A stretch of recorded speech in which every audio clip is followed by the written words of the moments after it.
दर्शक बंधु भारसाम्य हरई राजपथ कड़क उलटिला राज्य परिवहन विभाग एक सरकारी कार अल्पके बर्ती गले 3 जन। सूचना प्रकाश कि आज अपराह्न समय पखापाखि 4 घटिका समय बालेश्वर जिला सिमुलिया थाना अंतर्गत 16 नंबर जातीय राजपथर मार्कणा इंडियन ऑयल पेट्रोल पंप निकट में घटी दुर्घटना।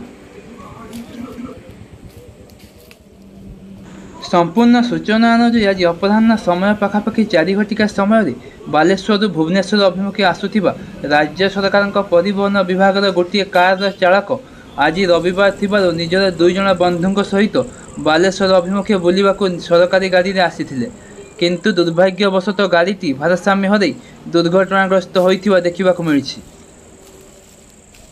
गाड़ीटी दुर्घटना घटिया पर गाड़ीटी संपूर्ण भांगी रुजी नष्ट हो जाइथिबा बेले गाड़ी मध्य थिबा 3 जन संपूर्ण सुरक्षित थिबा सूचना रहिछि।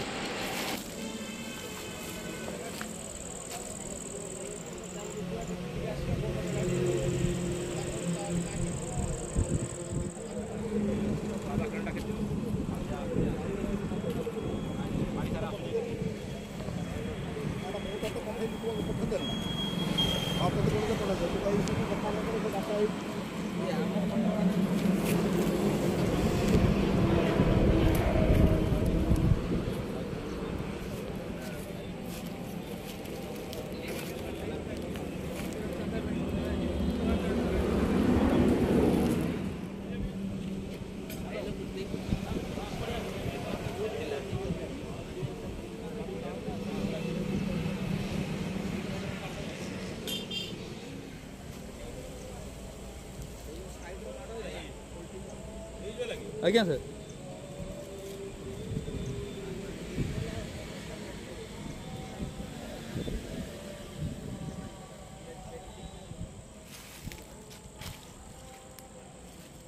पाखु जाई गुटा आम सांबादिक हिसाब